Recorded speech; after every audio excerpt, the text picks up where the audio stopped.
Assalamualaikum warahmatullahi wabarakatuh. Alhamdulillahilladzi anzala ala abadihi alkitabi wa lam yaj'al lahu iwaja. Asyhadu an la ilaha illallah wa asyhadu anna Muhammadar Rasulullah sallallahu alaihi wasallam. Segenap pengurus dan jamaah Masjid Taqwa Muhammadiyah yang insyaallah dimuliakan Allah Subhanahu wa taala.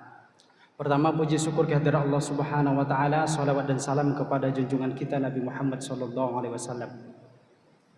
Sebelum kita memulai, yang pertama mari kita sama-sama mendoakan saudara-saudara kita di Palestina yang kurang lebih 2 hari ini kembali dibombardir oleh Zionis Israel laknatullah alaih. Setelah dicabut perjanjian damai, mereka kembali membombardir saudara-saudara kita di sana. Mudah-mudahan Allah Subhanahu wa taala menyelamatkan saudara-saudara kita, menyelesaikan masalah dengan secepat-cepatnya. Allahumma ansur ikhwanana al-muslimina wal mujahidina fi Palestin. Amin Allahumma amin.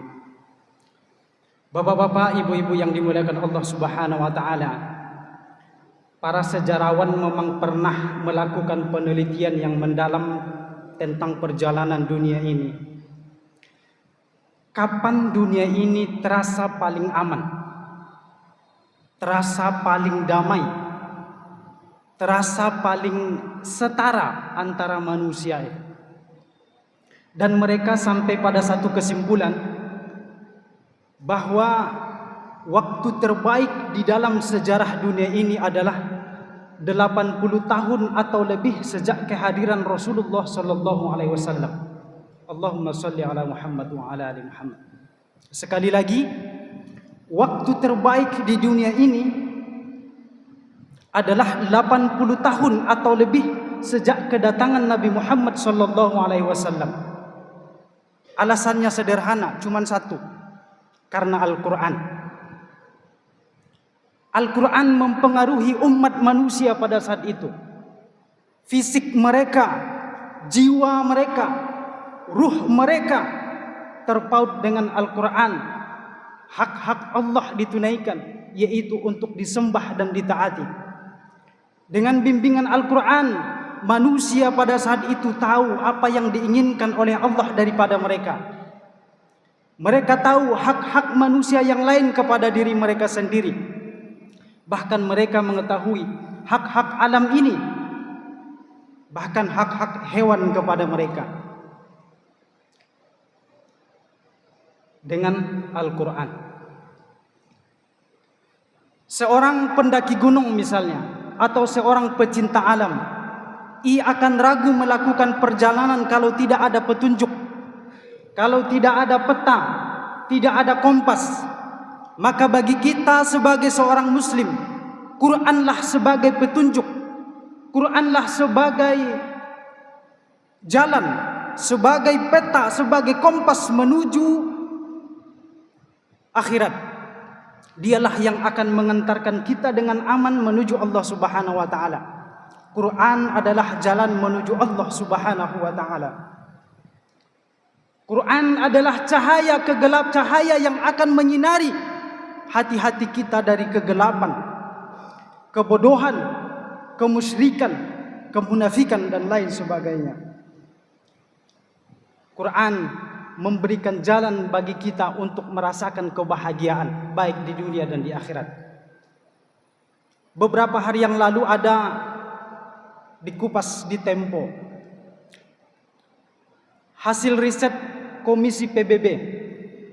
Kata mereka, anak-anak muda sekarang merasa tidak bahagia. Mereka merasakan penurunan kualitas hidup. Mereka depresi, banyak mengalami gangguan mental. Di seluruh dunia mereka melakukan itu, hasil risetnya. Salah satu penyebab utamanya adalah smartphone dan media sosial. Di Indonesia sendiri, data dari Kementerian Kesehatan tahun 2023, 1 dari 10 orang mengalami gangguan kesehatan mental. Itu data resmi dari Kementerian Kesehatan. Bahkan di negara-negara yang mencapai kemajuan tinggi, pembangunan teknologi yang sudah sangat tinggi pun, jika tidak dibimbing dengan Al-Quran, jika tidak dibimbing dengan kitab suci, maka mereka akan menghancurkan diri mereka sendiri dengan berbagai kejahatan-kejahatan, penindasan, peperangan, perbudakan, perjudian, korupsi kita lihat hari ini. Kenapa? Tidak dibimbing oleh Al-Quran. Dunia sedang sakit, kata mereka, dan obatnya terletak pada kepatuhan moral dan bimbingan Al-Quran. Al-Quran adalah obat, terutama sebagai penyembuh penyakit-penyakit yang ada di dalam hati kita. Penyakit kebodohan tadi, penyakit keraguan, kemunafikan, perpecahan-perpecahan yang ada di dalam dada kita, kebencian-kebencian terhadap saudara kita. Obatnya adalah Al-Quran. Al-Quran adalah rahmat yang Allah turunkan serta petunjuk bagi orang-orang yang beriman. Allah Subhanahu wa taala berfirman, "Wahai manusia, sesungguhnya telah datang kepadamu pelajaran dari Tuhanmu dan penyembuh bagi penyakit-penyakit yang ada di dalam dada-dada kamu, dan petunjuk serta rahmat bagi orang-orang yang beriman." Orang-orang yang berpegang teguh dan mengamalkan Al-Quran tidak akan pernah berada di dalam kerendahan dan kehinaan. Sebaliknya, orang-orang yang jauh dari Al-Quran pasti akan berada dalam kerendahan dan kehinaan. Kita lihat umat hari ini bagaimana kondisinya. Terhinakankah, terendahkankah? Tertinggal di segala bidang. Kejahatan merajalela di mana-mana. Apa sebab? Karena jauh dari Al-Quran. Hawa nafsu memadamkan pelita-pelita hati kita dan menutup pintu hidayah. Kita kehilangan kunci. Kita lihat di negara-negara Eropa sekarang yang Islamofobia. Mereka ketakutan kepada Islam dengan tidak ada alasan. Mereka takut-takut aja.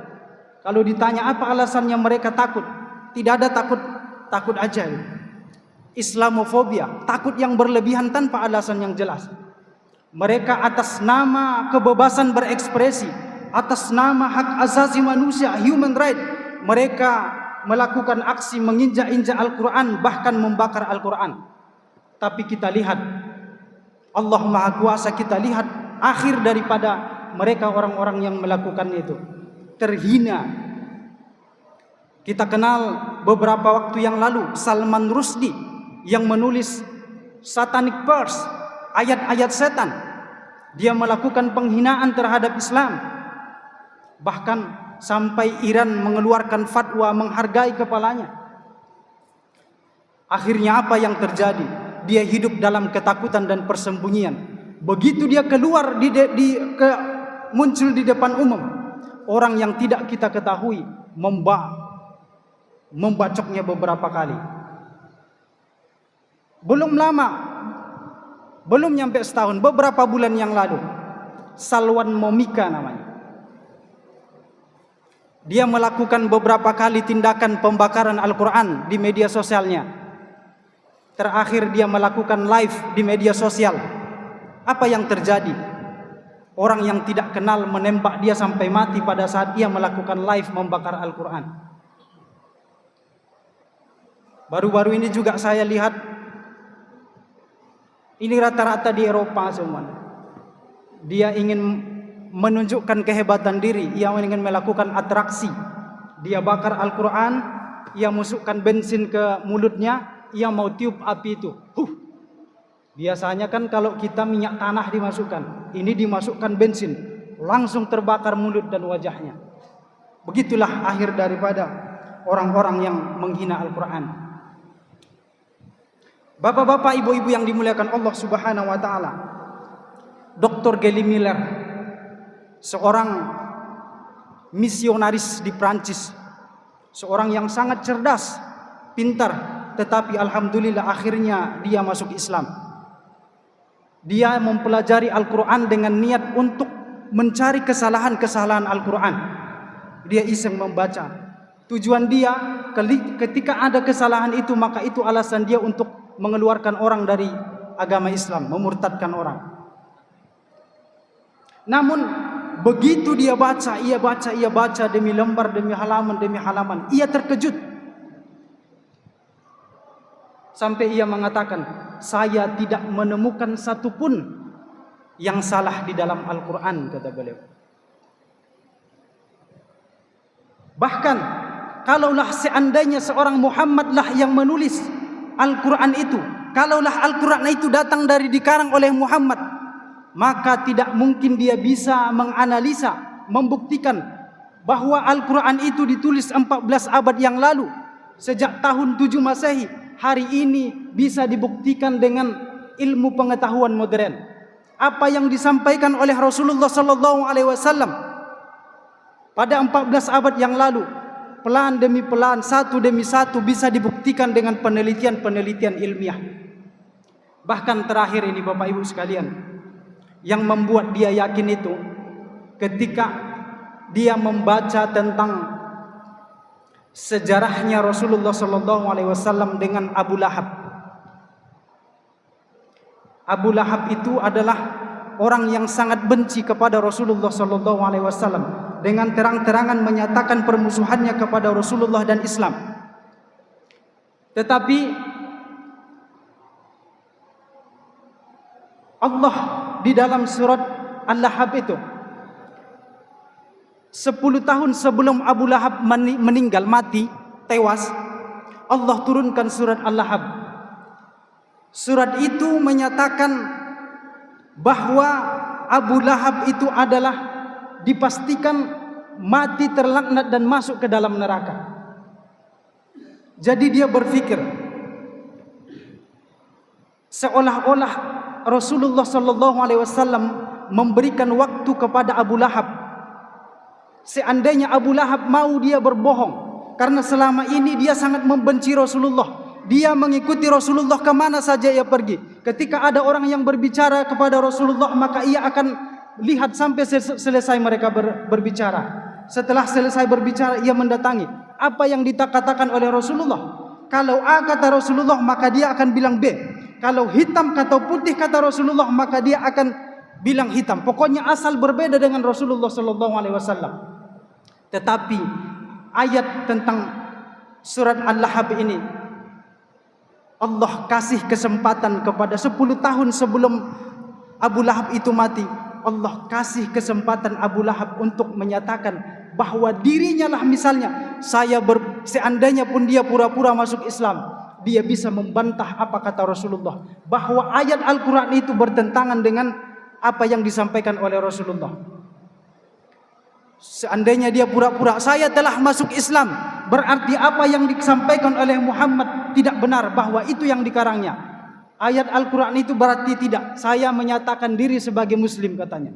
Tetapi itulah bukti kebenaran Al-Quran. Selama 10 tahun tidak ada pikiran dia untuk ke sana. Selama ini dia membantah kepada Rasulullah, ayat itu tidak dibantahnya. Itu bukti bahwa ayat itu, bahwa Al-Quran bukanlah dikarang-karang oleh Rasulullah sallallahu alaihi wasallam. Allah menjamin. Allah kasih waktu 10 tahun kepada Abu Lahab untuk membuktikan bahwa dirinya tidak akan masuk Islam, bahwa dirinya akan mati dan masuk ke dalam neraka. Dan masih banyak contohnya yang hari ini kejadian.